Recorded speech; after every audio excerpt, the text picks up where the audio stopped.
un voyage missionnaire qui est prévu lundi au Portugal, et je vous dis la vérité, je n'avais pas la force d'affronter ce voyage. On y va à peu près, ça fait 2 ans à peu près que j'y vais, tous les 2 mois et demi, et celui-là, je n'avais pas la force. Je dis, Seigneur, je compte sur toi pour renouveler mes forces. Amen. Et comme les forces se renouvellent dans la marche, nous sommes là, car nous voulons obéir au Seigneur et annoncer la parole de Dieu. Je vais vous raconter une expérience, parce que je crois qu'il n'y a pas d'hasard avec Dieu. On est ici quelques jours, je crois que Dieu va parler.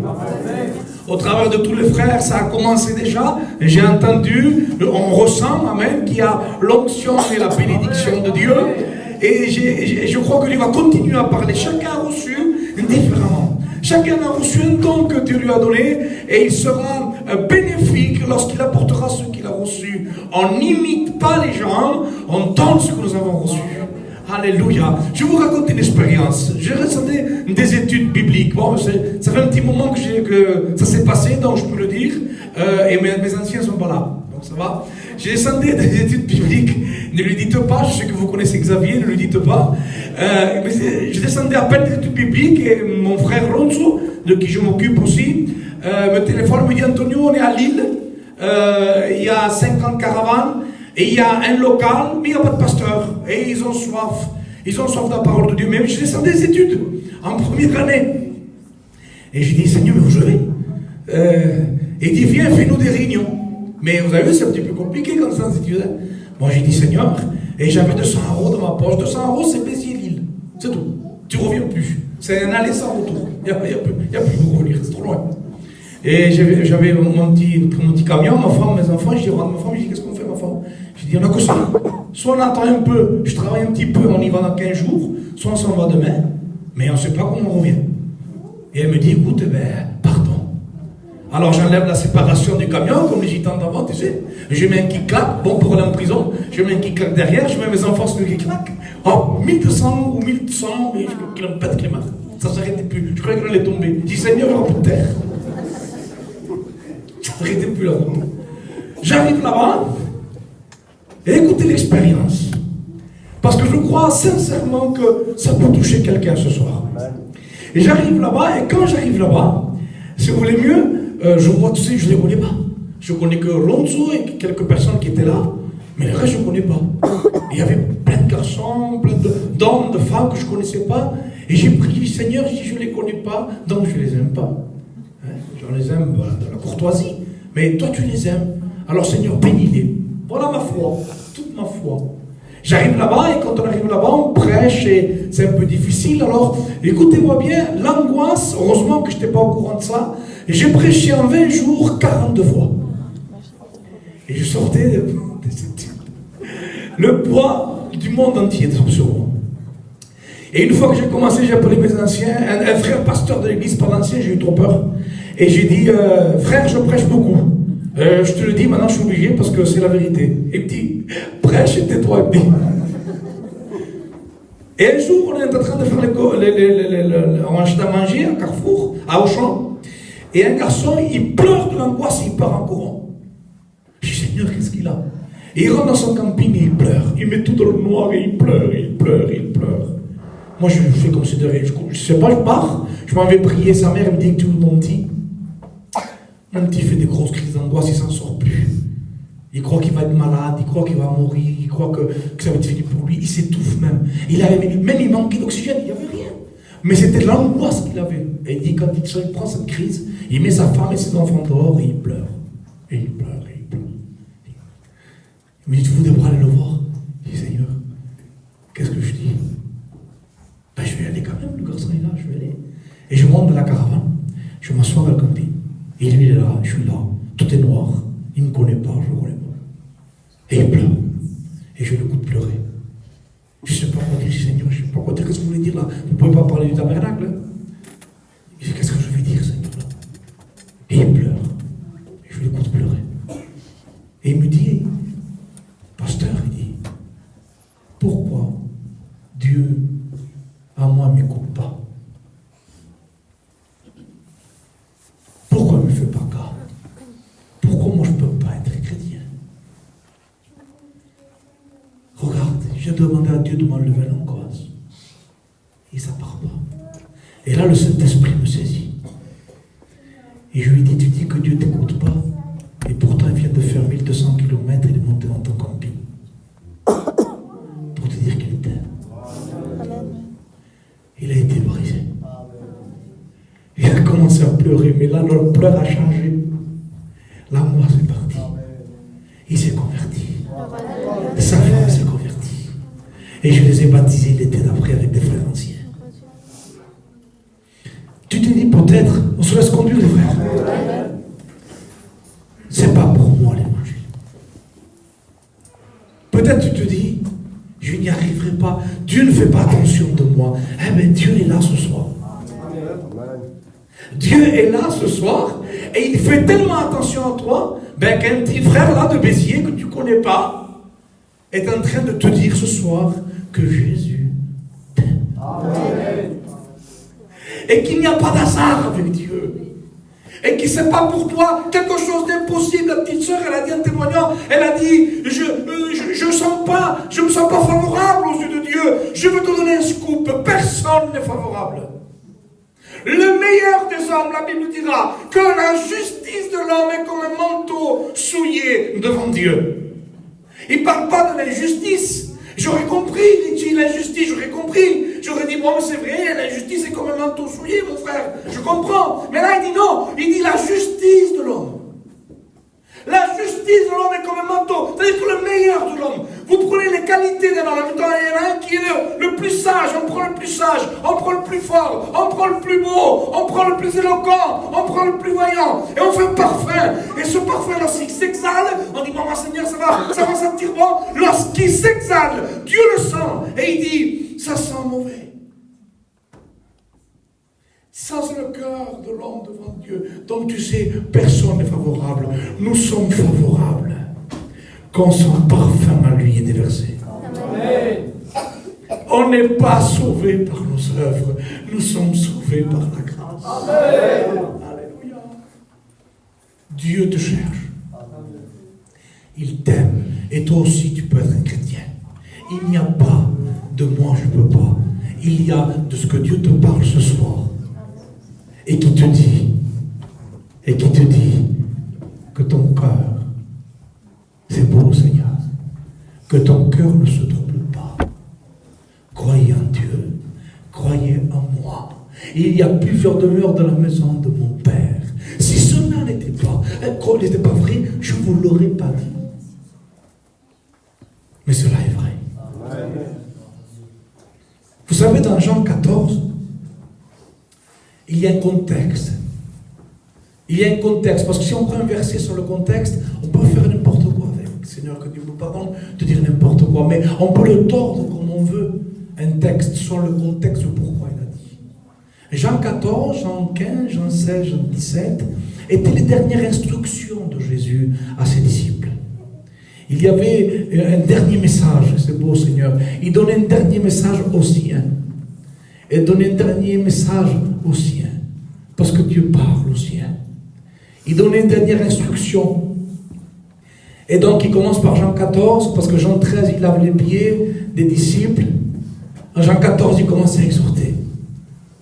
Il commence à exhorter et il commence à enseigner. Et il y a un contexte dans ça. Jean 15, le simple serment. Jean 16, le Saint-Esprit qui doit venir. Jean 17, la prière sacerdotale. Jean 18, c'est lié avec Matthieu 26. Il prend la Pâque, institue la Sainte Seine, et il chante des cantiques, et Jean 18, c'est Gethsémane. Que c'est beau, Seigneur. Il y a un contexte, et Jésus est là, et il explique toutes ces choses. Et regardez ce qu'il dit. Il dit que votre cœur ne se trouble pas. C'est-à-dire que Jésus veut chasser un trouble du cœur. C'est-à-dire que ne doutez pas sur que le salut est possible. Ne doutez pas sur ce que je peux vous assurer une éternité. Ne doutez pas que je peux vous tenir et que nul vous ravira de ma main. Ne doute pas que personne ne peut t'enlever de l'amour de Dieu manifesté en Jésus-Christ. Ni la hauteur, ni la profondeur, ni la largeur, ni les puissances adverses, ni les dominations, ni les choses à venir, ni les choses présentes, ni aucune autre créature. Rien ne pourra nous séparer de l'amour de Dieu manifesté en Jésus-Christ. Rien. Que ton cœur chasse le trouble. Il n'y a rien qui peut m'empêcher de te tenir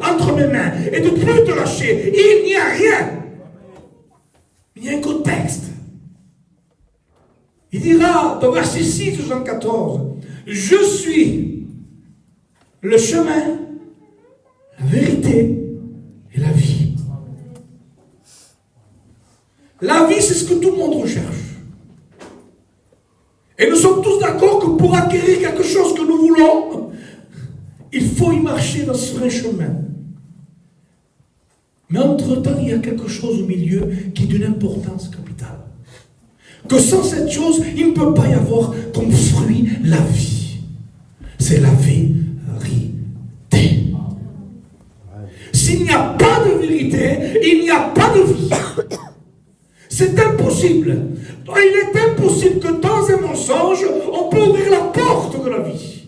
C'est impossible. Et tout le problème est là. Parce qu'il y a un autre prédicateur. Et même, il est très éloquent. Il est néfaste, dangereux, mais très éloquent. C'est la prédication du serpent. Un jour, il y a eu un couple merveilleux que Dieu a créé. Un couple qui vivait avec Dieu.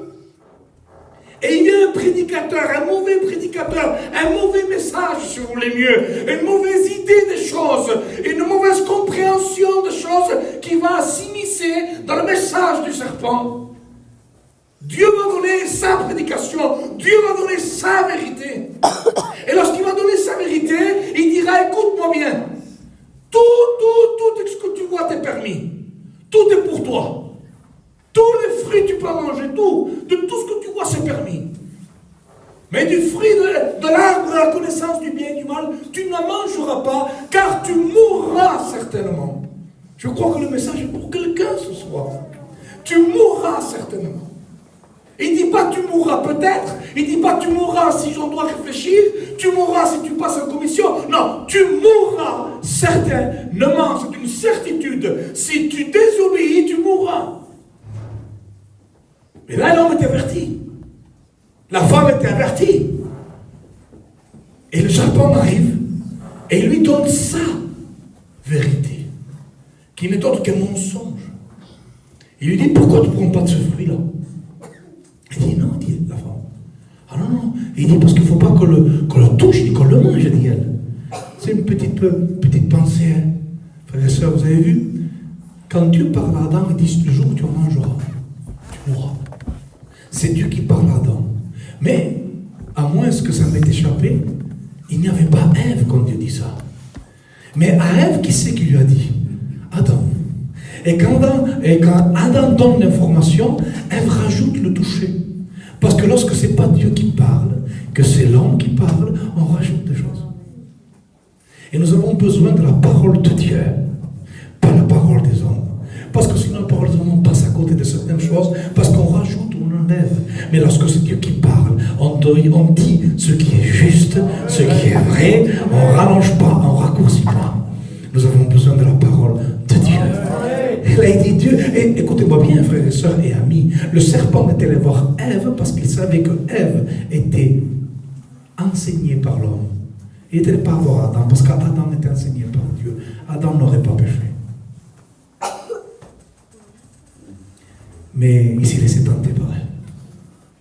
Le serpent, Adam l'aurait discerné, parce qu'Adam, Dieu lui a parlé. Et là, le serpent donne sa vérité. Et regarde ce qu'il dit dans la vérité du serpent. Il dit non, il dit, tu ne mourras pas.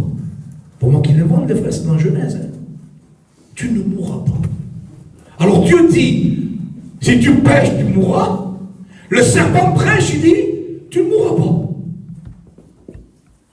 Donc si tu veux mieux, et on connaît l'histoire, tu connais l'histoire, même si tu n'es pas converti ce soir, tu connais l'histoire. Qu'est-ce qui s'est passé? L'homme et la femme ont péché. Donc, le résultat, lequel a été? La mort que Dieu avait dit. Mais l'homme, lui, comme il a été séduit par le message du serpent, il croit qu'il est toujours en vie parce que le serpent lui dit tu ne mourras pas. Donc il continue à croire qu'il est vivant alors qu'il est mort. Et voilà la raison du pourquoi plein de monde cherche la porte de la vie mais ne la trouve pas. Parce que leur vie est basée sur un mensonge. Tu n'arriveras jamais à te convertir.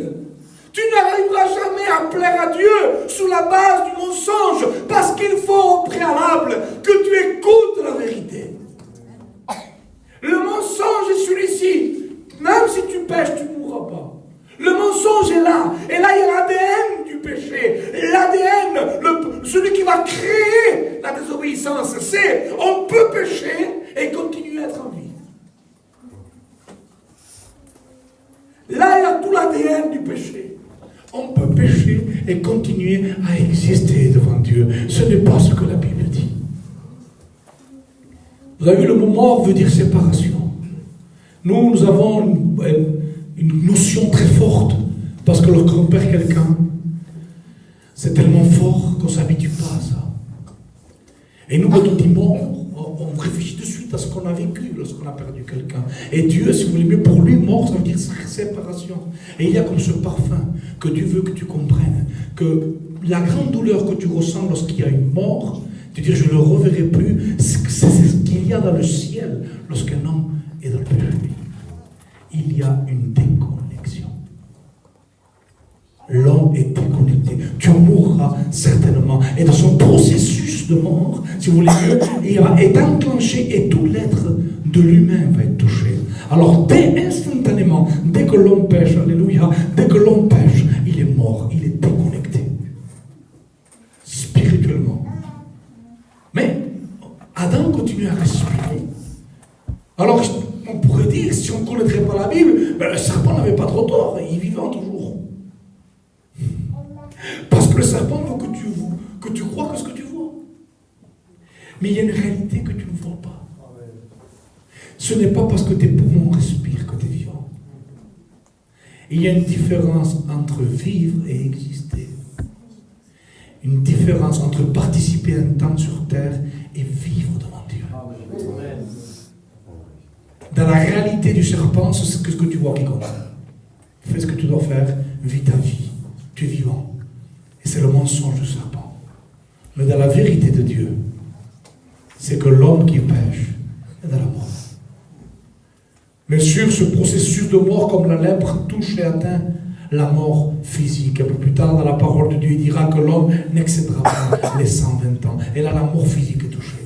Mort spirituelle, mort physique. Et dans l'Apocalypse 17, il dira que ceux qui n'ont pas la marque de Christ, ceux qui ne sont pas écrits dans le livre de vie, ils seront jetés en enfer dans le feu de la géhenne pour l'éternité, donc la mort éternelle. Mort spirituelle, mort physique, mort éternelle. Et dans l'être de l'homme, si vous voulez mieux, la tripartite de l'homme, qui est le corps, âme et esprit, il y a la mort qui est intervenue. Donc ce qu'il y a, c'est qu'aujourd'hui, tu te crois vivant, mais tu es mort. Romains 3, 23. Car tous sont pécheurs et privés de la gloire de Dieu. Ézéchiel 18, l'âme qui pêche est celle qui mourra. Il n'y a pas d'état semi-comateux, il n'y a pas d'état malade, il y a la mort. Nous sommes perdus. Et croyez-moi que ce message-là est la plus grande des bonnes nouvelles. La bonne nouvelle ne consiste pas à te caresser dans le sens du poil. La bonne nouvelle, c'est de te mettre devant la porte qui te mène à la vie. Elle est là, la bonne nouvelle. La bonne nouvelle, c'est pas que Jésus vas-y, continue. Essaye d'être chrétien. Essaye de paraître vivant si tu es dans la mort. Ce n'est pas une bonne nouvelle. La bonne nouvelle, c'est de dire, écoute, regarde ton état, accepte-le et ouvre la porte de la vie. Parce qu'il y a la porte de la vie. Mais l'évangile est un message, amis. L'évangile est un message. Un message, mais pas comme les autres messages. Les hommes discourent, mais l'évangile est autre chose. L'apôtre Paul dira dans les livres des Corinthiens que la prédication de la croix est une folie pour celui qui périt, mais pour nous qui sommes sauvés, elle est une puissance. Et là, Paul est en train de nous enseigner. Il est en train de dire, écoutez-moi bien, prédication, c'est message. Mais dans l'évangile, il est lié, la prédication, avec la puissance. Vous avez vu le témoignage du frère? Je n'arrivais plus à voir. Le goût, je ne le sentais plus. Je ne pouvais plus faire ce que je voulais faire. On dirait que j'étais les mains liées. J'essayais. Même je voulais donner des cours à mes pensées néfastes. Je n'arrivais pas. Il voulait jeter dans un pont, il l'a embrassé. C'est quand même pas normal. Qu'est-ce qui s'est passé? C'est que la prédication de l'évangile est suivie d'une puissance. Amen. La bonne nouvelle d'annoncer aux hommes qui sont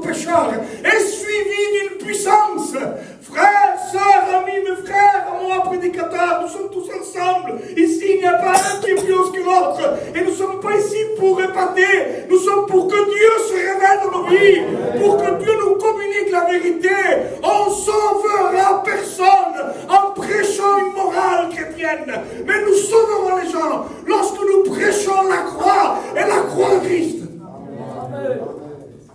Le salut, c'est que je t'annonce la bonne nouvelle. La bonne nouvelle est celle-ci. Crois-moi que c'est vrai. Tu es mort. Tu es mort dans tes offenses et tes péchés. Ça, c'est la bonne nouvelle. Je ne sais pas pourquoi je fais ça, mais je crois que Dieu sait toutes choses. Amen. Et tu t'en sortiras pas. Parce que Dieu est un Dieu de justice. Est-ce que tu le comprends? Dieu est juste. Et en tant que Dieu juste, il est obligé de juger. Dieu est saint. Et je suis pécheur. Dieu est lumière. Et l'homme est ténèbres. Il ne peut pas avoir communion avec les deux. Ce n'est pas vrai. Les Facebook likes que tu verras que tu auras des bénédictions, c'est pas vrai. C'est faux. Dieu est saint. D'une sainteté que je ne peux pas décrire, d'une sainteté que je ne peux pas l'expliquer. Il est tellement saint que des anges, qu'on appelle les brûlants, tellement ils sont en contact du trône de Dieu, diront qu'ils se cachent la face devant lui. Les anges s'appellent les brûlants. Pourquoi, Antonio? Parce qu'il est devant le trône. Et l'impact du trône les brûle. C'est comme des charbons en contact du feu. Un ange comme cela vient ici ce soir et on l'exploserait. De l'impact saint qu'ils ont, eh bien ces anges-là se couvrent la face de l'Éternel. Et vous savez qu'est-ce qu'ils disent? Saint, Saint, Saint est l'Éternel. Et attention, ils ne le disent même pas à lui. Vous le lirez dans Isaïe 6. Ils se disent l'un à l'autre. L'un à l'autre. Pourquoi? Parce qu'ils ne sait pas regarder le Dieu saint. 3 fois saint, dans ma petite tête, tu sais, mais dans ma réflexion, il dit, Seigneur, pourquoi 3 fois? Pour quelle explication? Dans le conte hébraïque, je ne sais pas, mais dans mon cœur, une pensée. Parce que les anges disent, si nous sommes saints, toi, tu es 3 fois plus saint que nous. Tu ne peux pas te regarder. Imaginez ce Dieu-là. Comment tu feras devant ce Dieu? Ce Dieu-là condamne l'acte et condamne la pensée. Vous savez, dans la loi, il est écrit quelque chose d'amusant. Seigneur, pardon de dire ça. Mais ça donne à la réflexion. Écoute-moi bien, jeune ami. Je crois que Dieu va bouleverser ta vie ce soir. Amen. Il est écrit dans la loi, tu ne tueras pas. Et tu ne mentiras pas. Alors, c'est peut-être pour nous, c'est devenu une habitude, Richie, parce qu'on le sait, c'est écrit. Mais si on réfléchit, ça ne tient pas. La loi de Dieu, ça semblerait même enfantin. Comment on peut mettre tu ne tueras pas avec tu ne mentiras pas? En ayant un tel niveau de différence de gravité entre les deux, comment on peut le mettre dans la même loi? C'est incroyable. Moi, j'aurais fait tu ne tueras pas. Une feuille, 2 feuilles, et aussi, attention, il y a encore aussi, tu ne mentiras pas. Mais j'aurais à diminuer la gravité du mensonge par rapport à la gravité du meurtre. Pas Dieu. Dieu me donne 10. Et dans ces 10, il y a les 2. Tu ne tueras pas, tu ne mentiras pas. Tu sais pourquoi il fait ça, Dieu? Et c'est Paul qui le dit, c'est pas moi. L'apôtre Paul dira que la loi est intervenue pour montrer aux hommes à quel point ils sont pécheurs. La loi est venue pour dire, écoute-moi bien, qui a tué? J'espère que personne ne lèvera la main. Mais bon, ça peut arriver malheureusement. Qui a tué?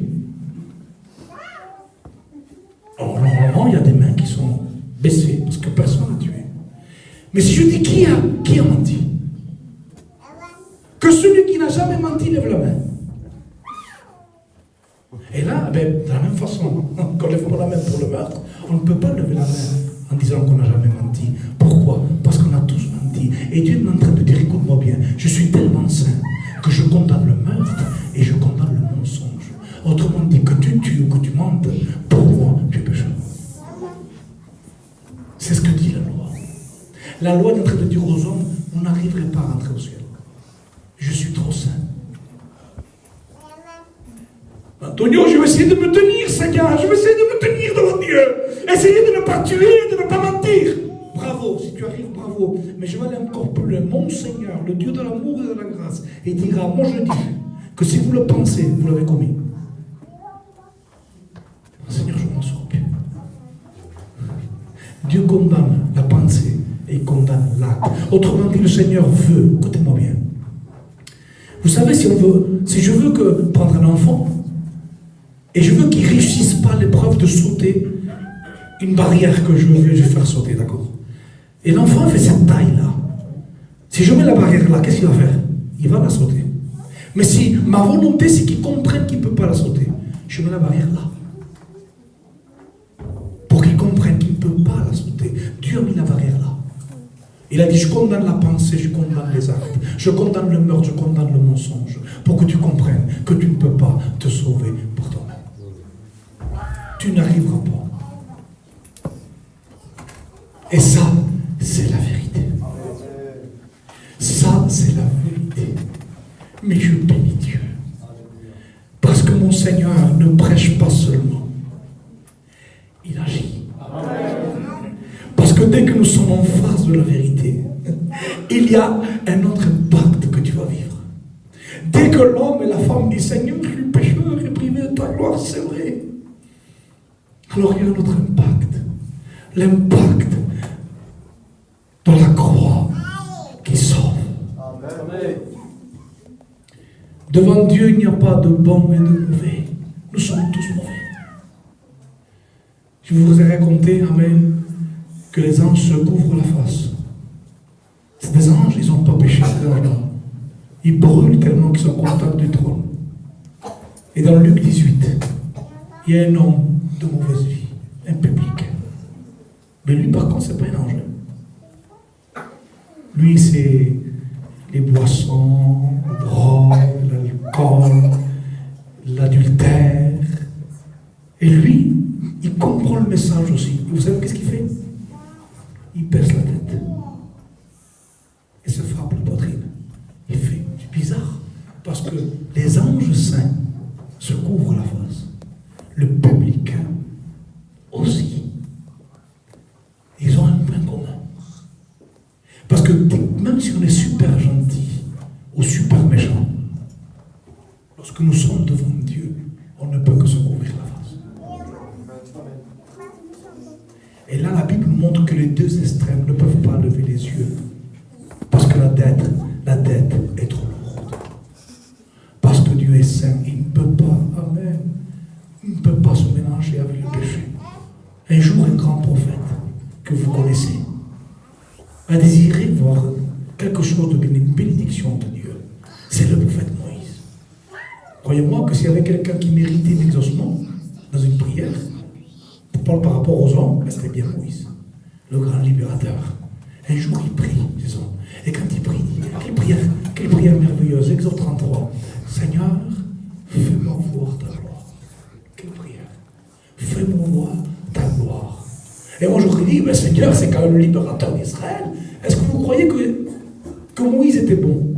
Est-ce que vous croyez que Moïse était bon? Moi, je crois que oui, quand même. C'est quand même le libérateur d'Israël. Regardez la réponse de Dieu. Moïse, tu ne peux pas voir ma gloire et vivre. Moïse, malgré toute ta capacité que je t'ai donnée moi, malgré l'homme de la loi que tu es, tu ne peux pas voir ma gloire et vivre. L'homme, il dira, ne peut voir ma gloire et vivre.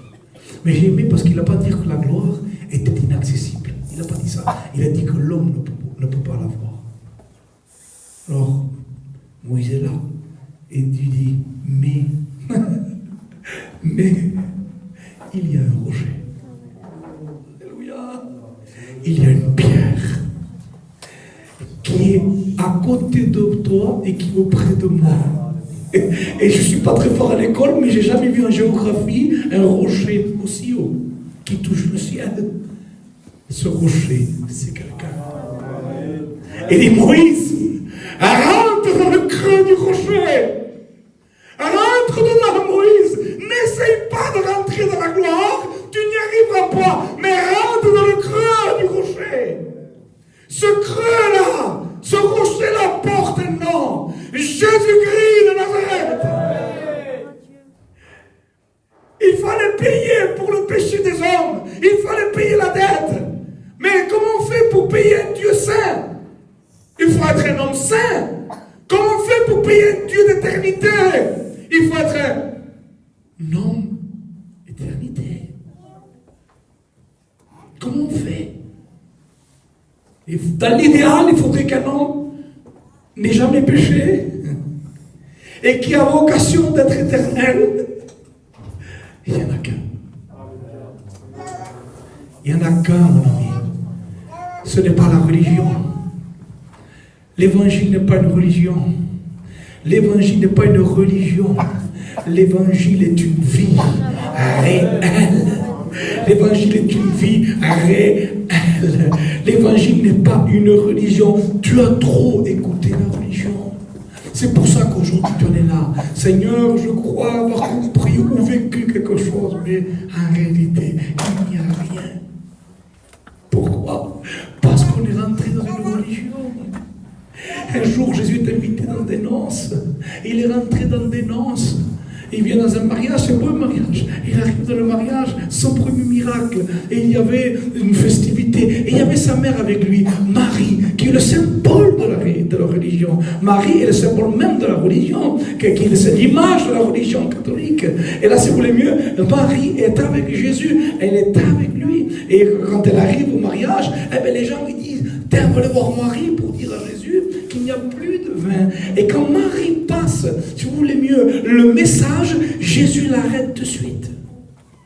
Parce que la religion n'a aucun lien avec Dieu. Dans le mariage, il manquait du vin. C'est ce qui réjouissait le mariage. Et Jésus dit, remplissez des cruches d'eau. La Bible dira que déjà vous êtes purs à cause de la parole que vous entendez. Jean 15 dira ça le Seigneur aux disciples. Déjà vous êtes purs à cause de la parole que vous entendez. Donc la parole a un effet purificateur. Mais nous savons, les serviteurs de Dieu, nous l'attestons, parce que c'est doctrinal, elle ne purifie pas le péché. La parole ne purifie pas le péché. Mais là, elle a un effet purificateur, c'est-à-dire qu'elle met les cœurs à disposition de comprendre, de croire. Amen. Donc, il dit remplis ces vases, c'est beau Seigneur, d'eau. Remplis-les d'eau. Il y en avait 6, c'est le chiffre de l'eau. Remplis les cœurs de la parole de Dieu. Remplis-les. Il y aura un effet. Et tu sens cet effet. Tu sens que ça va mieux dans ta vie. Tu sens que l'évangile est la vérité. Tu sais que c'est le seul chemin. Mais tu n'y arrives pas. Tu n'arrives pas à glorifier Dieu. Tu n'arrives pas à trouver ton bonheur en Dieu. Mais le cœur est plein d'eau. Attends parce que le miracle arrive. Amen. Marie arrive, c'est beau parce que quand Marie parle, elle parle par demande des hommes. Mais la demande des hommes ne crée que le trouble. Et bien quand Jésus parle, c'est différent. Quand Marie parle, Jésus s'arrête et dit non. Qu'y a-t-il entre moi et toi? Je ne veux pas rentrer dans ça, ça serait trop long. Mais c'est très fort.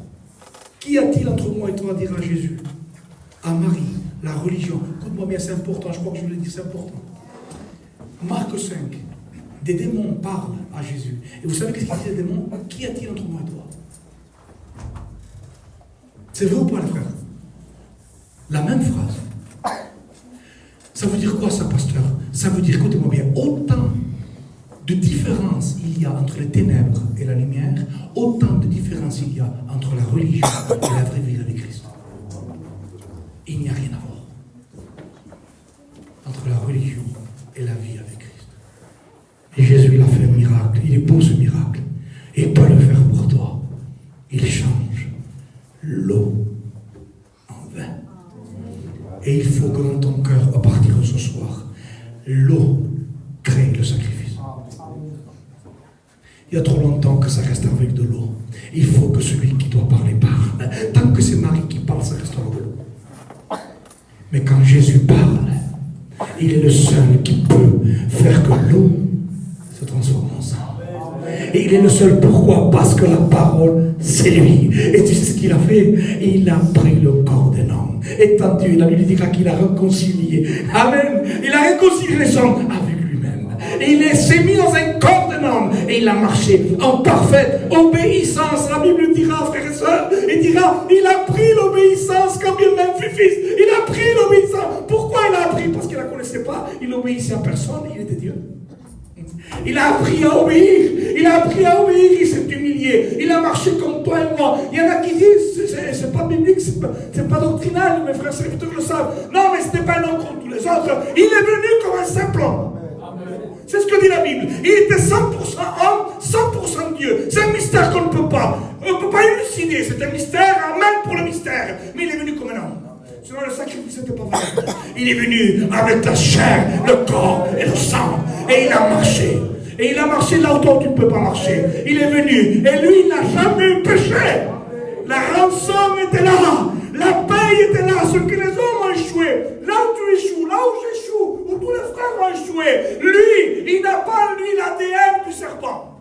Lui, il n'a pas l'ADN du mensonge. Parce qu'il est la vérité. Lui, il n'a pas l'ADN du mensonge. Il est la vérité. Et il marche. Et il gravit les escaliers de la loi. Alors, qu'est-ce qu'il gravit?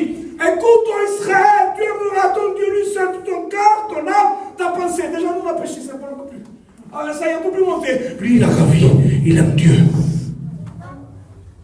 Tu ne m'attireras pas. Je ne peux pas monter la marche. Il la monte. Tu ne tueras pas, Seigneur. Je n'ai pas tué avec les mains, mais j'ai tué avec la tête et le cœur. Lui, il peut marcher. Il n'a jamais tué personne. Et toutes les marches que personne ne peut gravir, il les a gravies. Sans jamais pécher. C'était la première fois que depuis que la terre était déchue, un homme saint parcourait la terre. La terre frémissait au point de trembler le jour de la mort parce que le Créateur a daigné toucher la terre.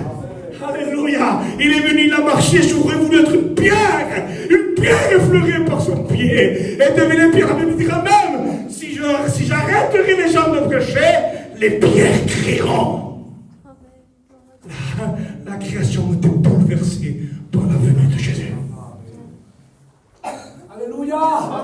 C'est pour ça, frère, que tu aimais la création, que tu te convertis. Parce que tu avais le cœur changé. La création de Dieu. Jésus a marché sans jamais pécher. Il est monté marche après marche. 33 ans. Mais pourquoi il a fait ça, Antonio? Pour donner à Mel Gibson un script, scénario pour la passion de Christ. C'est Hollywood, ça. C'est Hollywood, ça. Il a marché parce qu'il voulait travailler pour quelqu'un d'autre. Il a marché pour travailler pour toi. Il voulait te donner le crédit que tu n'as pas. Jésus a travaillé avec ton rib. Il est venu et il a dit, moi je vais aggravir tout ce que l'on ne peut pas faire. Parce qu'il faut payer la dette, je paye la dette. C'est beau, il marche, il monte sur la croix. Et un petit fait marquant, mais qui a toute son importance. Jésus dira qu'il est sur la croix, il est souffrant, il est cloué. Et les frères, c'est merveilleux. Et l'ayant levé les regards, ça change. Les anges baissent le regard.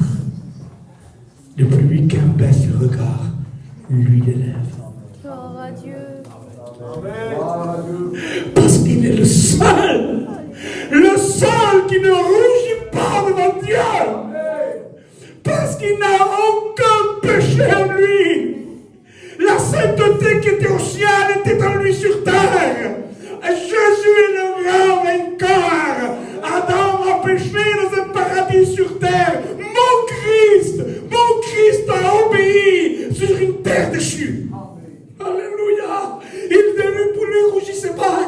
Il a levé les yeux et il a dit, Père, alléluia, Père, avec une assurance. Cette assurance qui ne te laissera jamais tomber. Cette assurance de ses mains fermes, que jamais il te lâchera tant qu'on demeure en lui. Cette assurance qui dit, personne ne t'enlèvera le salut si tu es à moi. Cette assurance qui dit, ne te double pas. J'ai des maisons pour toi. Cette assurance-là, Père.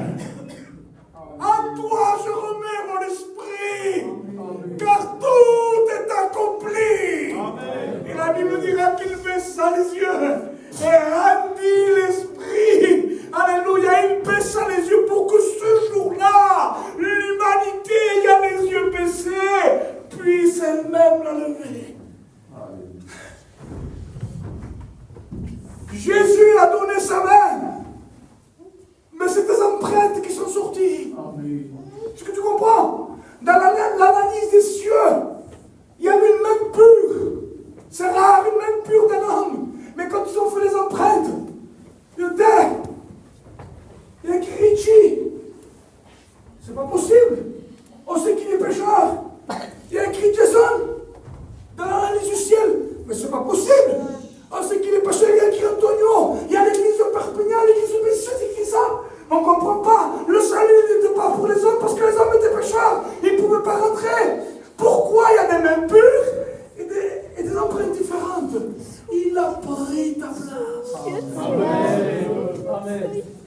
Il a pris ta place. Et ça, c'est la vérité.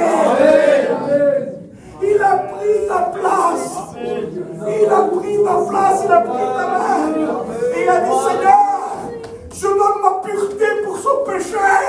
Je donne ma sainteté pour sa dépravation. En sorte que Dieu voit la pureté de Christ. Et il dit, j'accepte le sacrifice.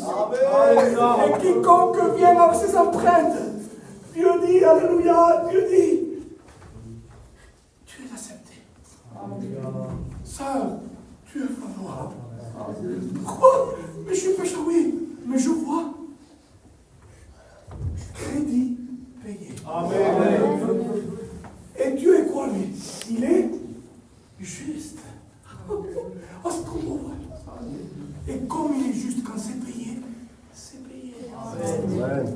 C'est pour ça que quiconque vient à Christ, en repentance et foi, il ne va pas monter au ciel comme ça.